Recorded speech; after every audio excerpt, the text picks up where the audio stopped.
Temba, what's your style as a captain? Did you look up to anybody when you was younger? I mean, I remember bumping into you in South Africa when you were a younger a player, but was the someone you looked up to and thought, I want to be a leader like him? It could be any sport, or did you always see yourself as a future leader? I mean, to be honest with you, it was never a dream of mine, Darren. I mean, yeah, it was never a dream of mine, being captain. Only probably the last couple of years, where I guess you play international cricket, and I guess for me it was all about how can I leave a mark within South African cricket, even international cricket. I never saw myself as someone who could be able to achieve the heights of our local heroes, your Hashim Amla, AB de Villiers, in terms of the runs that they scored. But I felt from a leadership, from a captaincy point of view, I felt that there's a mark that I could leave there. So, once that seed that was kind of planted in my head, that's when I kind of started working towards it. So I never had idols to look up to from a leadership position. And I think, I mean, if you look at if you look at me from a personality point of view, from a structure point of view, I don't tick those boxes. I mean, you think of a guy like Graham Smith back home. He because of, I guess, his achievements and what he's done as a player, he almost becomes the when you think of a captain, that's what it should look like. You expect someone with presence, someone when they speak, who commands that type of attention. Whereas I'm probably on the other side, but the outcome is closer to the same. So yeah, I think for me, from a captaincy, it's really been a journey of discovery. More trying to understand myself, being comfortable with myself, not thinking that I have to be a certain way. I have to always speak. Just really being comfortable with myself. And just trying to inspire guys around me through not so much what I say, but what I do. I've learned that guys, they don't listen to what you say, but they listen to what you do. They look at what you do. So yeah, trying to lead from the front. I mean, that never happens. We're not always scoring runs or taking wickets as players. But as long as I'm putting my best foot forward, I'm big on vision. I accept that players all have their different interests. All of us have our own selfish goals. But I think when we all are wearing the same playing shirt, when we're wearing the South African badge, we all need to buy into one thing. And I try to make sure that the guys they keep buying into that. It's not easy. I mean, looking at where international cricket is, there's so many opportunities. Domestic cricket, T20 cricket. So I mean, a country like ours, as South Africa, it becomes a challenge to retain our best talent. So yeah, making sure that everyone is on the same page. That's something that I really try to focus on. That's good because it's good to hear as well, because it just goes to show, Temba, but there's lots of way to lead a team, Like I said, Graham Smith, very chest out, Yeah. big South African guy, powerful presence. And then you got Khaleesi on the rugby, who seems a little bit quieter, but you can see he's a dynamic leader. He leads from what he does on the field.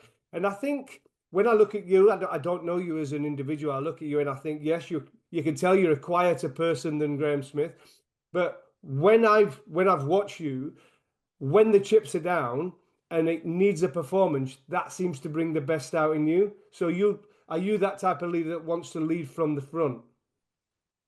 Yeah, I mean, you want to always put your best foot forward, right? I think throughout my career, I've been able to kind of find a way out when the chips are down. I mean, batting in the middle order in the test team. I think I can recall many a times walking in 40 for 4, either at Lords, or Hamilton,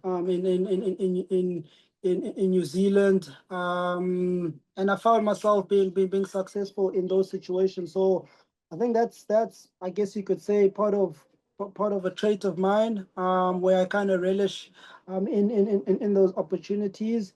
But I think on the downside of it, I mean, if I look at my record, I've got got a lot of 50s. Darren Gough, I got a lot of 50s. I would have loved to convert those 50s, but I think it's almost like I take pride of kind of getting the team out of the situations into competitive situations where I guess what it would have been nice on my side is, and I think it's more just from a personal point of view, that once you've gotten the team into a competitive position, how can you be more how can you be more ruthless? How can you be more selfish for yourself to, instead of getting a 70, go and get 100, 120, 130? But yeah, I don't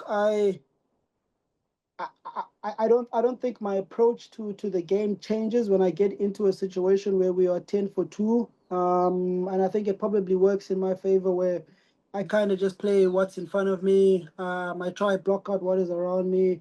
I mean, it allows my natural game to come out a bit more. When the team is 300 for 2, that's when sometimes I'm not really too sure how to go about it. But yeah, I think the main thing is I want to lead from the front, and set the tone and direction for the others to follow. And you've obviously, just quickly on this one, you've obviously got a very settled dressing room. So you've actually got a dressing room that's all playing for each other, and you seem a very happy dressing room. Is that one of the biggest things that you wanted to get across as well? Is but the dressing room's got to be settled and happy, and everybody can tell the truth to each other?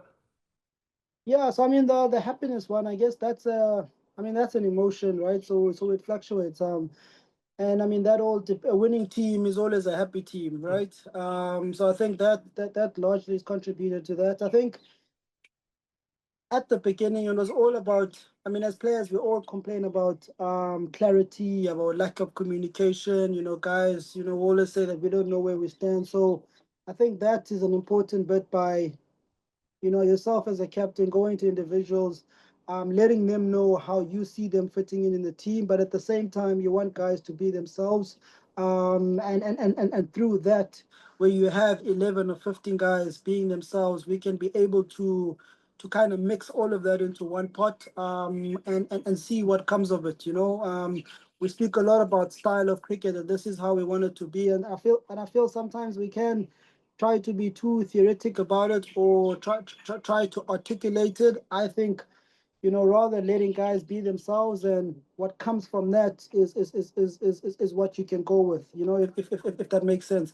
I think we always want to play positive cricket, and I think that's where the modern game is. So that's not really something that we need to speak about. But for us, especially in South Africa, the diversity, guys coming from different backgrounds, rather having guys being themselves, being comfortable with that. I think for me, what I've learned is that's the best way for guys to really play their best cricket. When you're trying to be a certain way, or you're trying to conform to environments, that's when you cannot be as expressive as you can be. And I think that's been something that has benefited probably more the younger guys, but even us senior guys. Coach Shukri coming in, allowing us to just be ourselves, has kind of given a little bit of an extra lease, on some of us. So yeah, happy changing room. I mean, that comes from the winning, but I think it's a group of guys who play for each other, and who play for a bigger cause than just their own selfish ambitions.